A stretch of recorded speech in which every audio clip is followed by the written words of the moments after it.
Jean Musy, bonjour. Bonjour Isabelle. Bienvenue au Club Suisse de la Presse. Jean Musy, vous êtes le président de l'APES, l'association pour la presse étrangère en Suisse et au Liechtenstein. Vous êtes le rédacteur en chef depuis de longues décennies de Radio Zone. Vous êtes par ailleurs un globe-trotter érudit et membre du comité du Club Suisse de la Presse. Alors cette APES, Jean Musy, qu'est-ce que c'est? À qui sert-elle et à quoi sert-elle? Alors l'APS, c'est l'acronyme de l'Association de la presse étrangère en Suisse et au Liechtenstein, qui regroupe actuellement 80 journalistes qui viennent du monde entier et surtout de médias étrangers qui ont leur siège à l'extérieur de la Suisse et du Liechtenstein. Alors ils doivent couvrir la Suisse, et couvrir la Suisse n'est pas toujours simple, il n'y a pas toujours une actualité brûlante.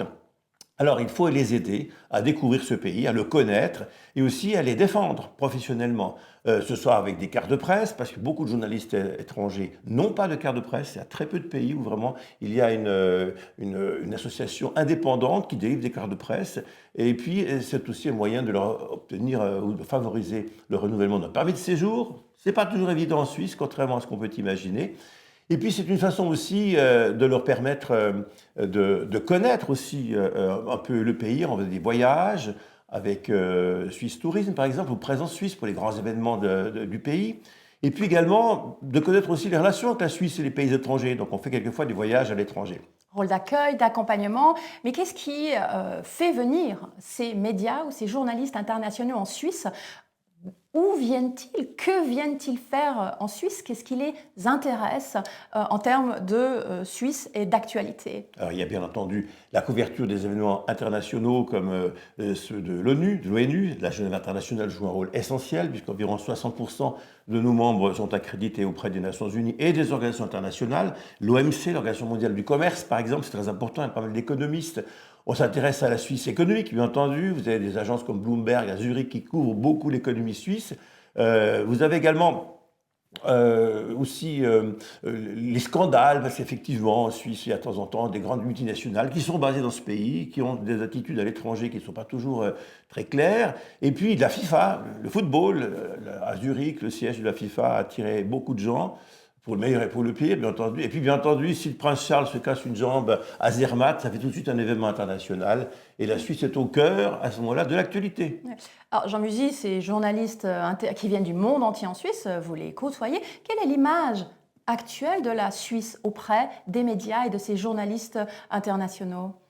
Un petit pays mystérieux parfois. Quand vous faites un reportage avec des journalistes chinois, par exemple, découvrir ce que c'est que le fédéralisme, c'est un inconnu. Il faut vraiment expliquer qu'est-ce que c'est que ce pays, le cantonalisme, etc. Et tout. On a l'habitude de voir souvent un régime centralisé, que ce soit en Afrique, à beaucoup d'endroits. Donc, découvrir un pays à un gouvernement de 7 ministres qui sont interchangeables, chaque année le président est différent, ça interroge.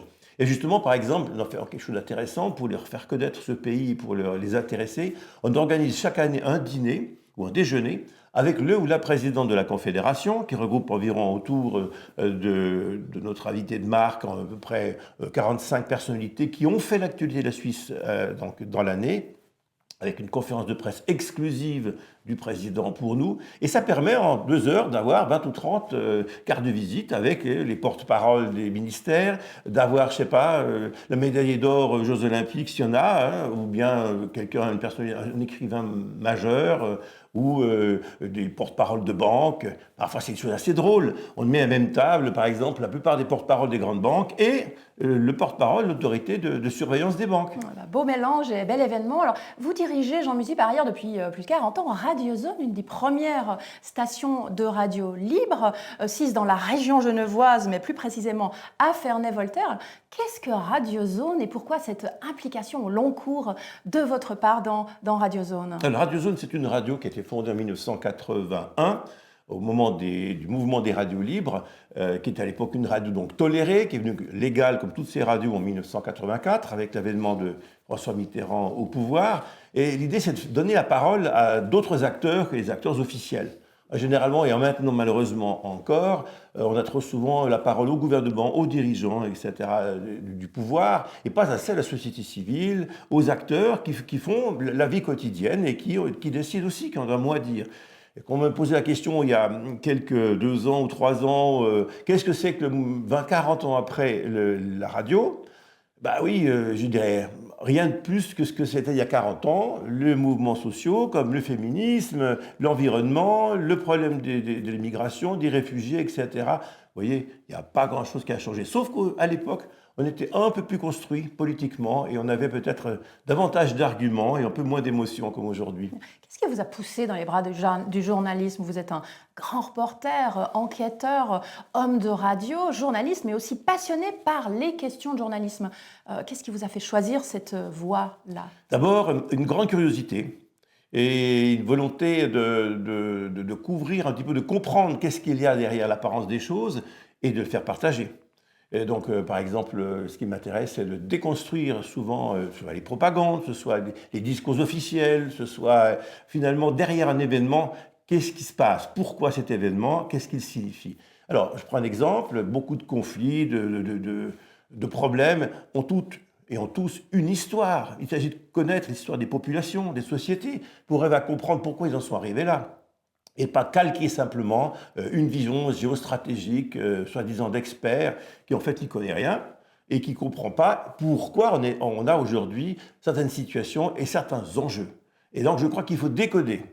Et puis aussi, avec beaucoup de modestie, observer, et comme disait un révolutionnaire qui s'appelait Lénine, il faut savoir écouter pousser l'herbe.